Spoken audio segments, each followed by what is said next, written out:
Hi, friends. I'm Courtney. I'm a performer, speaker, and a writer. I'm a mama to 3 crazy boys and a super sweet dog. I decided 12 years ago that I needed to create a business that worked for me instead of me working for it. I'm a multi-passionate entrepreneur who may be considered a serial entrepreneur by some, but then I realized that all of my businesses focused on connection, community, and creating an incredible experience. I cannot wait to share with you how to make small but mighty changes in your life to affect your overall well-being and create a life and business you want to get up in the morning for.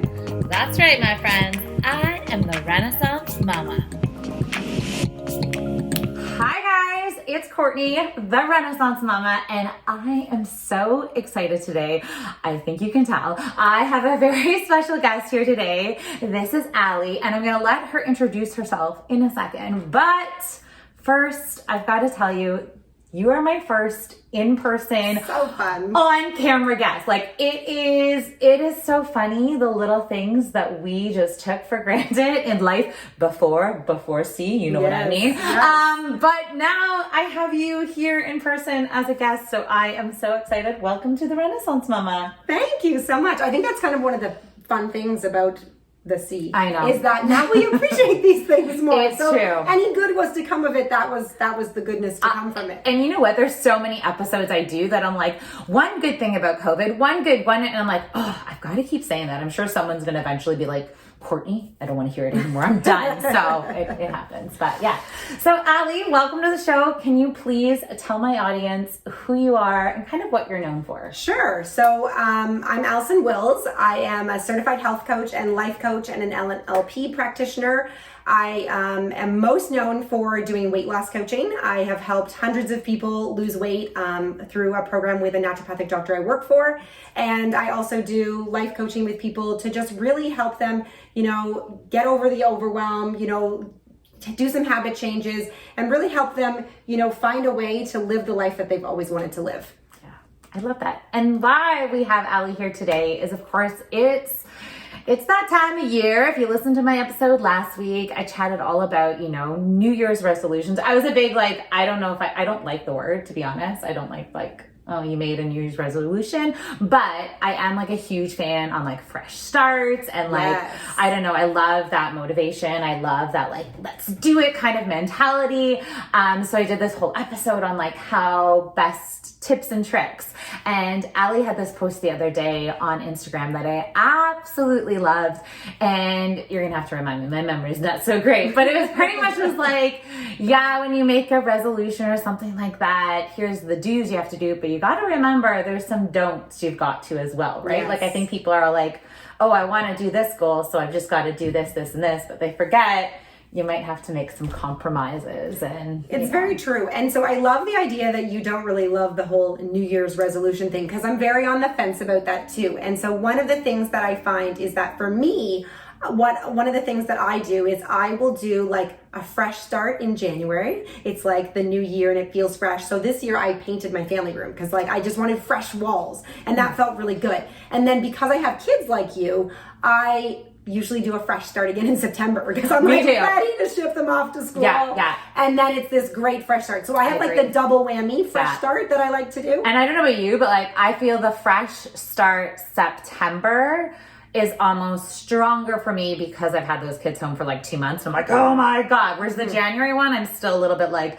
dealing with holidays and all of that, but that's September. But I'm definitely trying to make January more of a My powerful. husband pointed out to me that I do this thing in going into January where I always reorganize. And I think it's the after Christmas mess.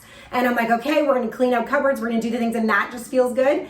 And then in September, I do a lot of me. Yes. They're gone and I'm doing some me. Okay. But there's some of that at Christmas too, because they're home for 2 weeks. Yeah. But one of the things, and I don't know if you have done this before, is one of the things that I like to do in kind of conjunction to the goal setting is I like to do in New Year's a word of the year. And I like to pick a word every year and then I just kind of hang on to that. One time I even had the word engraved on a necklace because I was I know someone I work with, they do they buy something that sits on their desk that reminds them of that word for the entire year.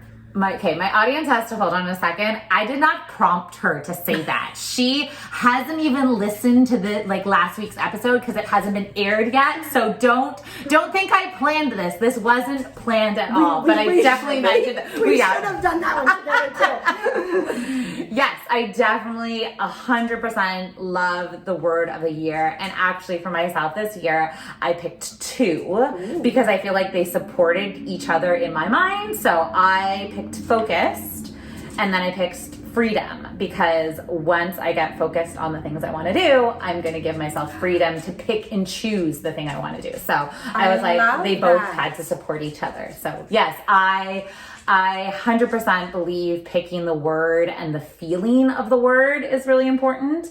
But I do love the idea of the reminders. So now I'm going to have to go back and think of what I can put up to remind me. So I was having a hard time this year picking what my word of the year was going to be. And years ago, I was introduced to this concept of, when you put something out there, you notice it more. So the example people always give is that when you buy a Honda car, suddenly every time you're in a parking lot or everywhere you go, you see that Honda car. And then it's even as extreme of I bought a Honda car that's white. Now all of the ones I see are the white Honda cars or whatever brand car you have.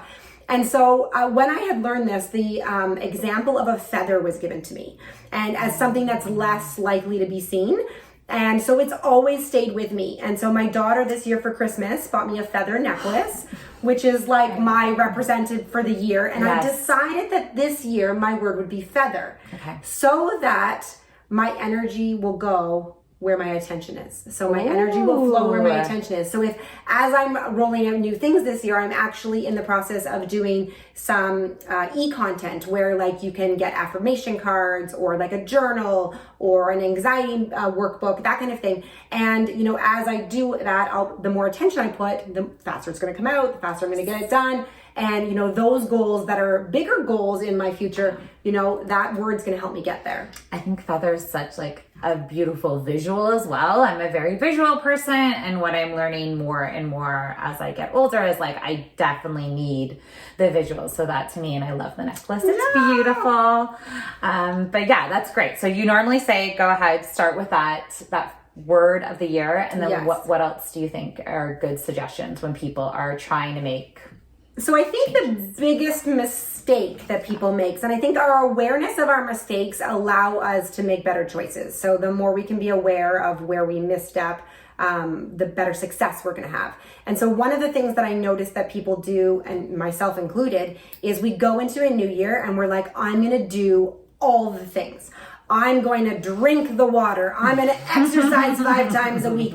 I'm not going to eat at restaurants anymore. I'm going to do the things. And then what happens is that, we'll do that for a couple weeks. Me, probably less than most people.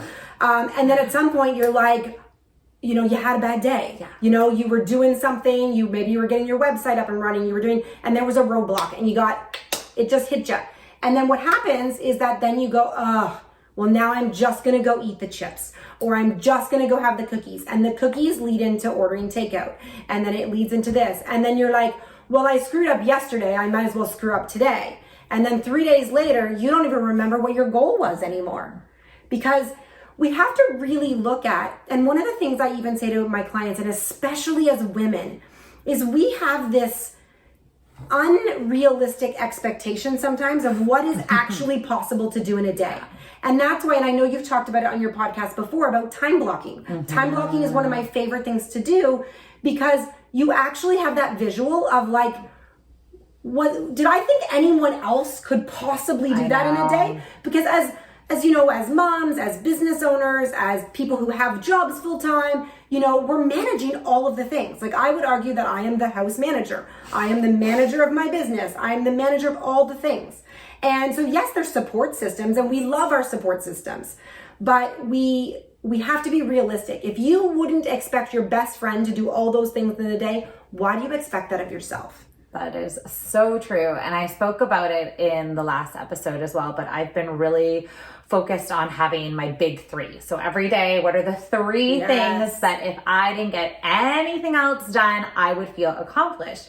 And what I'm finding is, number 1, it's helping me focus like crazy, but it's also helping me reevaluate.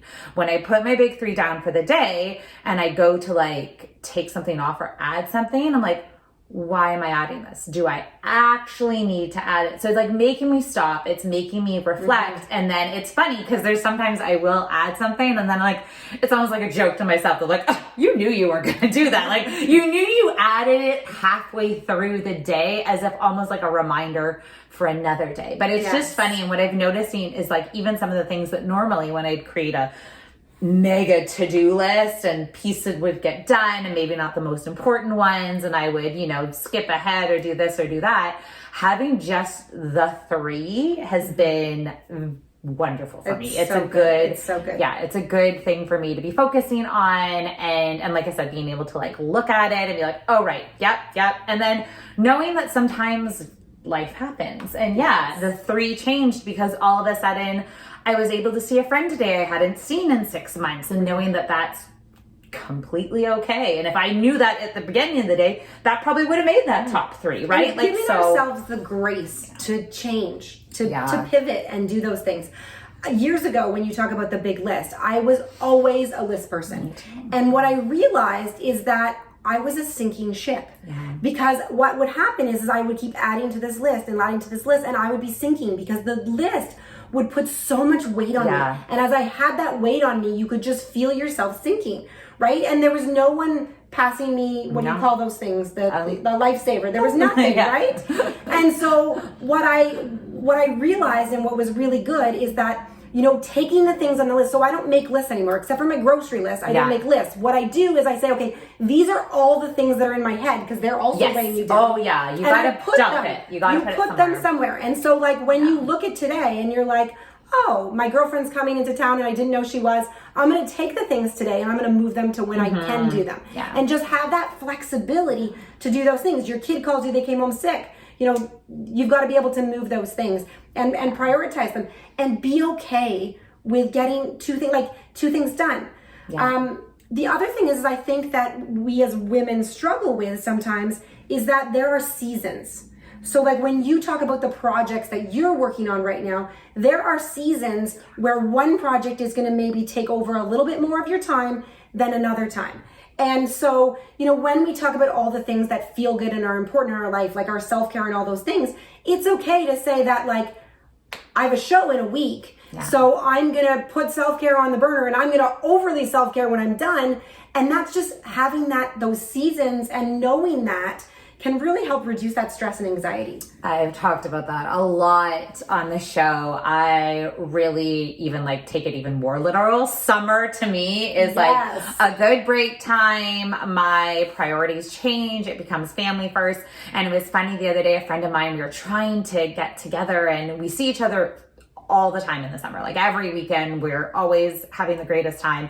But the winter months, we're so busy and we're sending dates back and forth and we're both getting frustrated and we're like, oh my God. And then she said it best. She said, well, isn't it great that we spend as much time as we do in the summer because we fit so much in the winter? And I think that's what it is. It's that mentality of like, I know the break's coming. Like obviously we need it sooner than that. But in my head, I've put so many things on that like list in the winter. And even now I'm kind of looking back being like, who made these plans? Who did this? Yeah, it was me. But still, it's kind of surprising that you're right though. I love the idea of the seasons and just knowing that that's something to consider. And sometimes when we are in those busy seasons, you know, when I talk to other people, you know, kind of in the health realm and so much, a lot of people get these ideas of like this self-care list. And so like most people will have on their self-care list, you know, maybe it's I go to get my nails done or a massage, or one of the things I'm always telling my clients is that let's take away that, like, let's have that on the side. So then when we have the time, we can do those things. But what if we have something, and I call it either a joy list or a nourishment menu. And what that is it's like tiny things that you can do just for yourself that don't take a lot of time And they are like micro things. You don't need an appointment. You don't have to do it. So it can literally be like, you just did something and you had some like negative energy and you like observe. I always give the example of talking to like Bella Rogers sometimes, you know, they you know, you called to get something and it took an hour and you didn't have the hour. And at the end of that, you have this negative energy. And so like the example I always give, I have a really good friend who's a Reiki master. And so when, like I like to, if I'm stressed, I will sit and have a hot bath, put Epsom salts in the bath, maybe some essential oils, and I'll have a hot bath. But if you're in a negative space, you don't want to sit in that water of negativity. So what she taught me about is something that she calls a mud shower. And so what you do is, you know, you put your hair up in a bun so you don't get it wet, and you hop in the shower and you literally pretend that there is mud all over your body. And you'll love this because you're a visual person. I'm like visualizing it right now. You can tell I was like, and it's so fun. I always tell my clients about this, and I do phone calls with my clients, so they don't actually see me. But so what you do is you take your right arm and you put on your left shoulder, and you're gonna push down like with a decent amount of pressure. And when you get to the end, you're gonna flick, like you're flicking the mud to the ground. And you visualize that all this mud is coming off, and you watch it. You watch it float away down the drain. Oh, I like that. And then all of that negative energy is gone. And when you come out of the shower, you're like a new person. So that heaviness, anything bad is gone. And then now you're refreshed. And so that doesn't take very long at all. So you can just be in your busy season and quick go and take a mud shower. Oh, yeah. I like that. Add that into my list of tips and tricks. No, that's a good one for sure. Do you find, obviously this time of year is busy with people making changes. I know you mentioned a little bit that you help a lot of women with weight loss. Like, do you get a lot of people coming to you this time of year, or? So this is where it's interesting, because I have a lot of confusion with being a health coach of what a health coach does.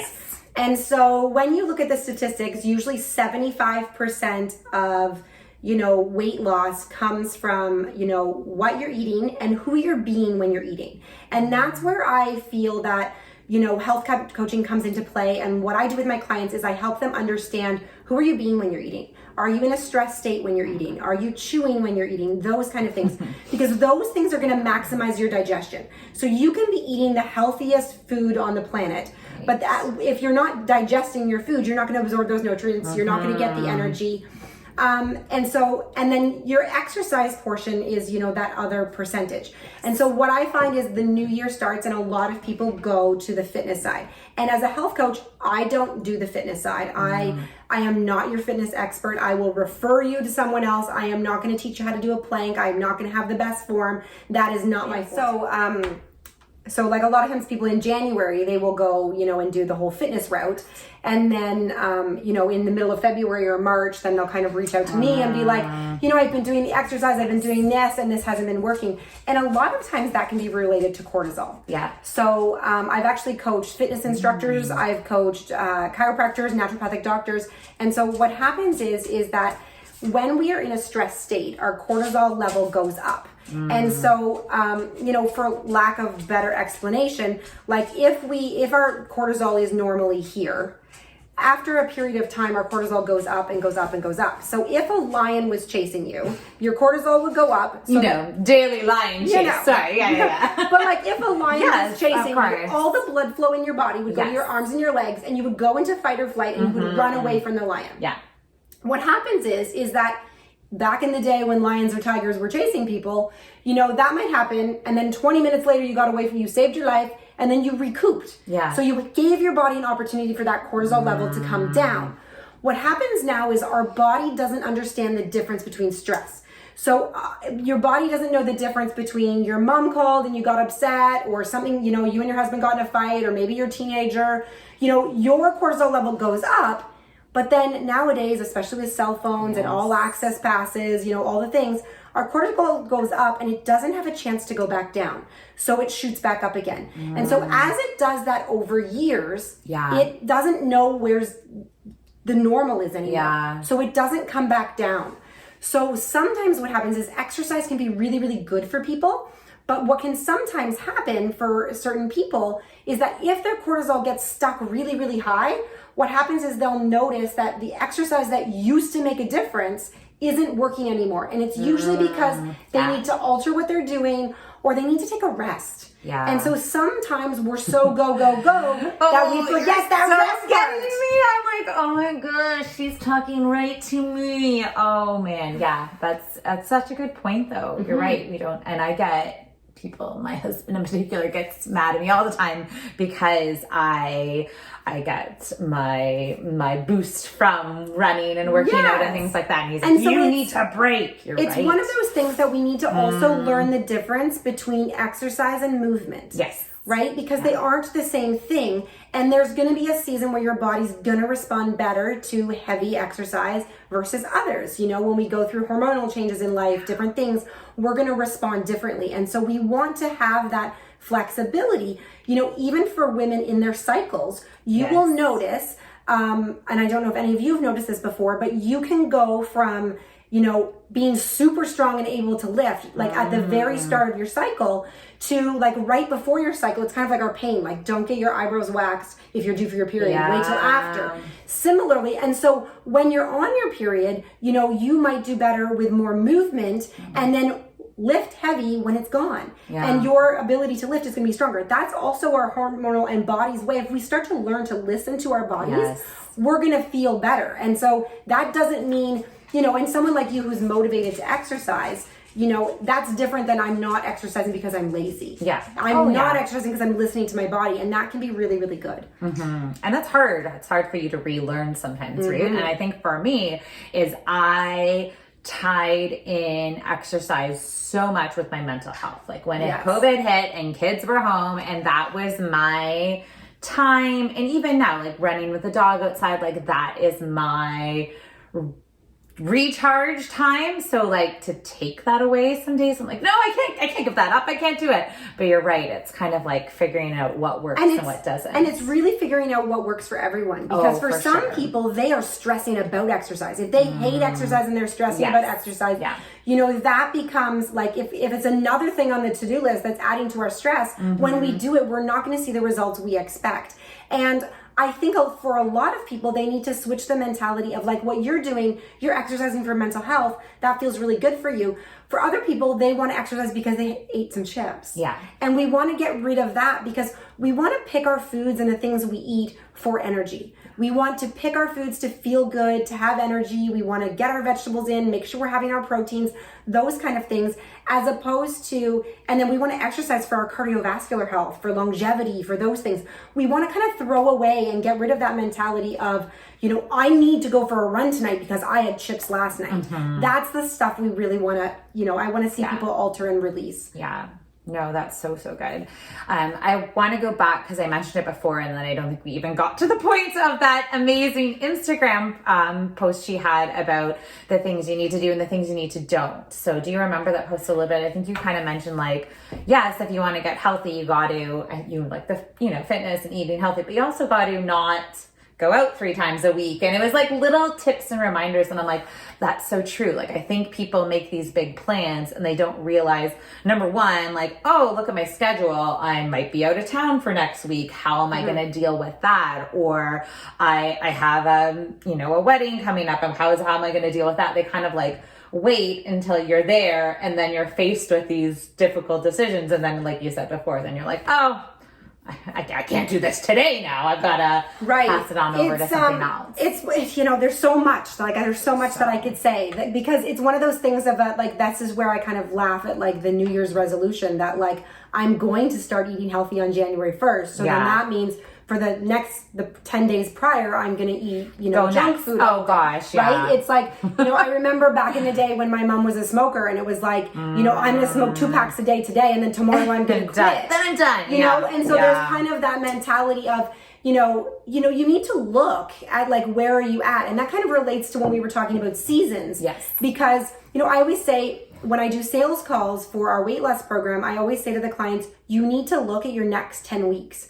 Because if you are going to Europe in the next 10 weeks, you know, I don't know if you want to do 6 weeks of restricted eating. I don't know that you want to do that. So are you in the season that now is the right time to start? And is it because it's, you know, January 1st? So, like, do you want to dive into a program that, you know, if you're in your busy season, doesn't make sense? Maybe you want to make smaller changes so that you can actually achieve the goals. Sometimes when we're doing these goal setting, we think they need to be these big, elaborate things. And what if we make smaller goals? And then when we accomplish that goal, then we move on to the next goal. And it might literally be that, I want to drink half my body weight in ounces of water in the next 30 days. And then in 30 days, where are you at? Are you halfway there, or did you make it? And then now it's okay. Now I'm going to get to the point of, okay, now maybe I'm going to try to reduce how many days I eat out. So if I'm eating out 4 days a week now on Uber Eats, maybe I'm going to reduce that to only 1 or 2. Similarly, I promote to my clients not to watch TV while they're eating. And if you're someone who's watching TV 7 days a week when you're eating because you live alone, maybe we just try 1 day a week. Let's start there so that you can have a win. Yeah. And we want to celebrate those wins. As women, we do not celebrate our wins enough. No, we don't. We go, okay, that's good. What's next? What's next? Where's that to-do list again, right? Like where, Oh, so many good information here. I like this so much. Let's go back then and chat a little bit. You mentioned before, and I can't remember if it was on camera or not, really how you help women with their stress and finding how it kind of really aligns with a lot of people, how they eat and how the person they are when they're eating. So stress is a huge component. I think the biggest thing, I've coached hundreds of people, and the biggest thing that I've noticed is that they don't realize they're stressed. So we all live attached to our cell phones, attached to our job, attached to our family. We've got so much going on that it's almost like stress has become so normal that we don't even know that we're stressed. And the way that I almost describe it is like a sandhill, right? And so it's like the sand starts to pile up and you're now standing on the top of this hill and you don't even know how you got there. And so we really want to start by, let's actually notice that we're stressed. So I find that one of the first questions when I talk to people and I'll ask them, how's your stress level? They'll be like, oh, it's fine. The only people who tell me that their stress is not fine is is if they have a relative in the hospital. Yeah. So if you have a relative in the hospital, you're like, yeah, I'm stressed. This is what's going on in my life. Someone is dying, that's happening. But everybody else who's dealing with all the things, they say, oh no, I'm not stressed. And that's the first thing I think that we need to do is be like, yeah, I am stressed. Life is hard. And then we can be at the point, okay, well, now that I know that I'm stressed, what can I do to help myself with stress? But the first step is really to say, yeah, I'm stressed. And my stress doesn't look like her stress, but we're both still stressed. And then we can start to piece it together and say, okay, I'm going to talk about my stress. I'm going to be like, okay, this is the stress I have. These are the things that are on my plate right now. And, one of the first things to do will be, that planning piece. 2 weeks ago in your episode, you talked about, breaking it down into chunks when you said the event planning, right? What are the must-haves? Time blocking, related into time blocking. In the food world, we do meal planning, right? The first step to success is to plan your meals. If you come home from work and you don't have a plan, you're going to order out, you're going to make nuggets and french fries, if you have no vegetables in your house, and those are the foods that are going to give you energy. When it comes to water drinking, if you don't have a big jug of water that you're drinking and taking with you places you go, chances are the whole day is going to pass and you're not going to drink your water. So it's really, it comes down to the little tiny things that we focus on for everyone else, right? Does our child ever go to school without water? Not usually. We pack their lunches, we do their things. The first thing I noticed when I started working from home 5 years ago is that, life is going to be easy. I don't have to pack my lunch anymore. Well, what happened was I'd give myself half an hour for lunch and I, something would go over, or I'd answer another email, and then I'd go down to the kitchen and there wasn't time. And so now I'm like, oh, well, now I'll just shove some chips in my face because that's all I can find. Whereas it's almost better to pack your lunch when you pack your kids so that you're making sure you have a lunch. Setting yourself up for that success. It's so funny that you mentioned last week's episode, because I was thinking today, one of those big projects I talked about a few episodes ago is coming up. And in past years, going into the week of show launch, I would know I was stressed. I would assume I'm stressed. I would be like all the rules can go out the window. I would eat the bad snacks. I would do the bad things. And I was thinking today, oh yes, there's hiccups. There's things that I'm dealing with.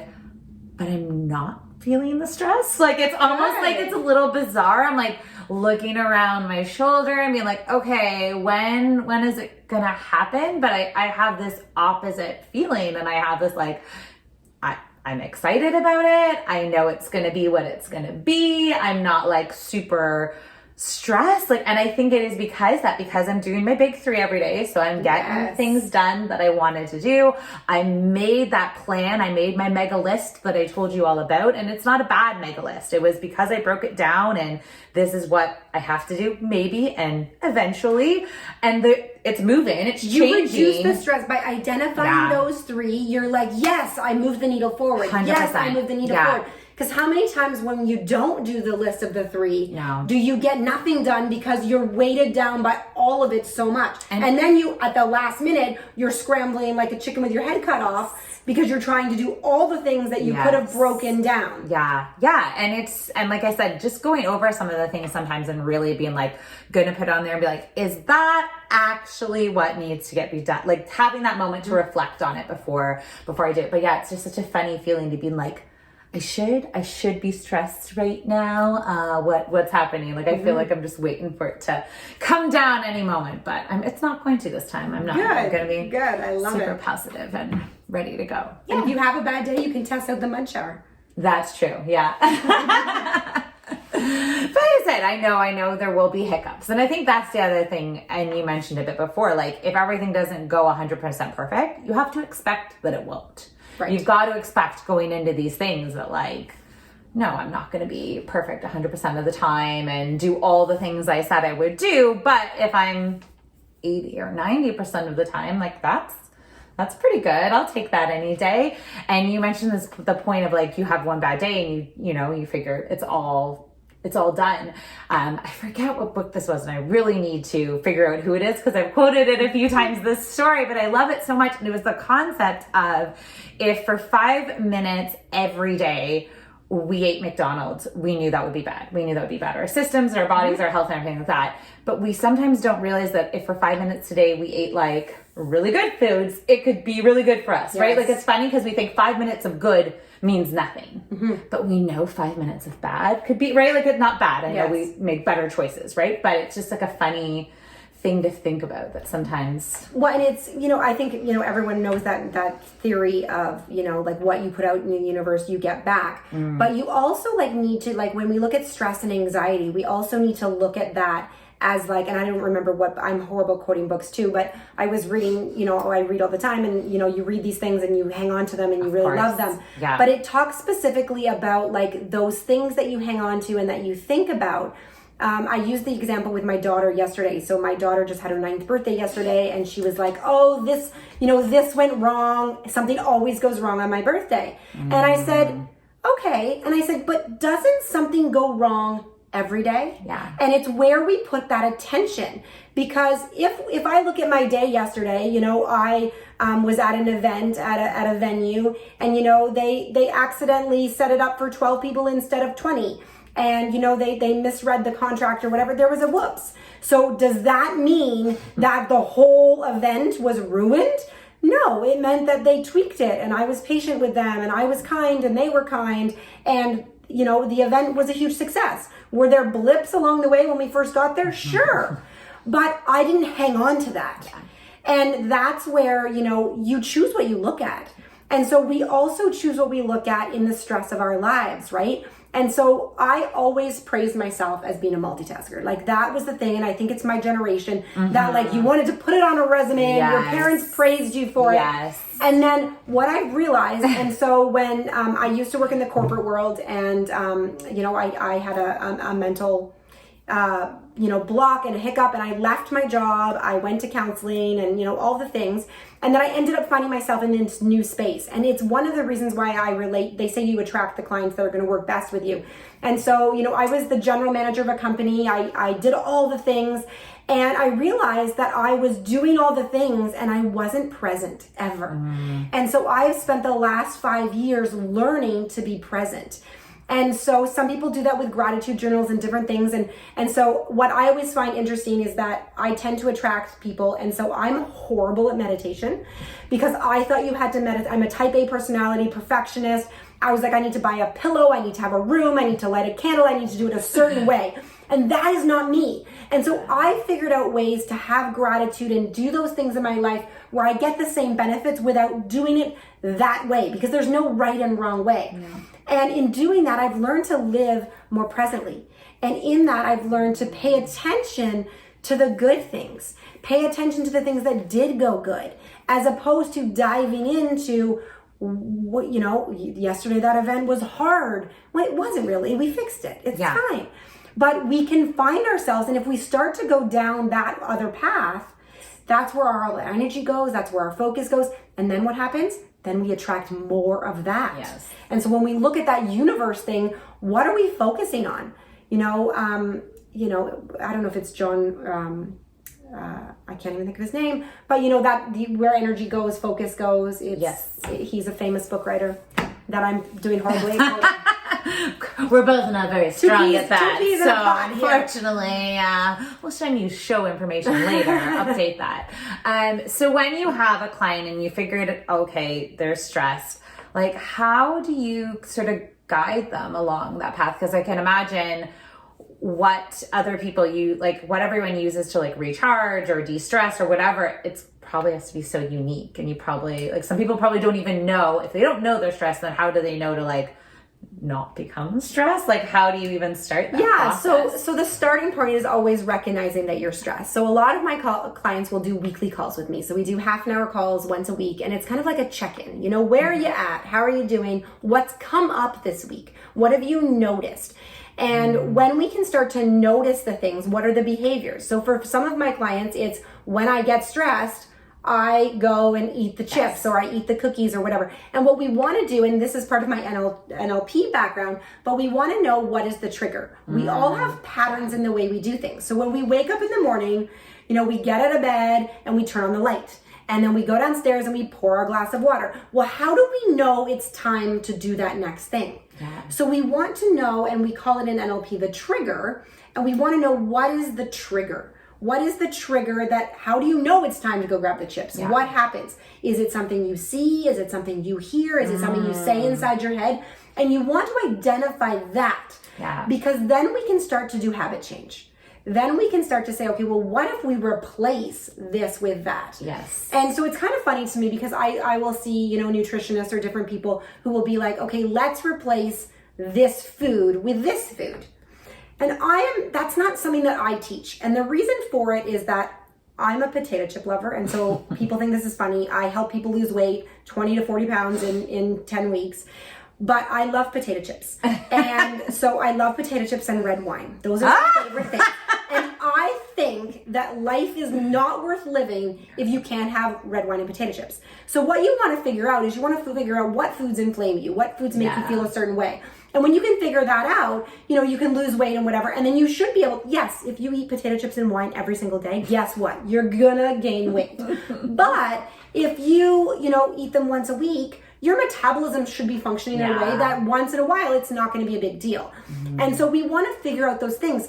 But so I don't want to say, let's replace chips with apples. Yeah. Because I still want the same chips. Thing. And how long you maybe can do that for 6 weeks. And if you're in a losing phase, yes, do that for 6 weeks. For sure. But if you told me I had to do that for the rest of my life, I would probably spare you. Right? Yeah. That's the reality.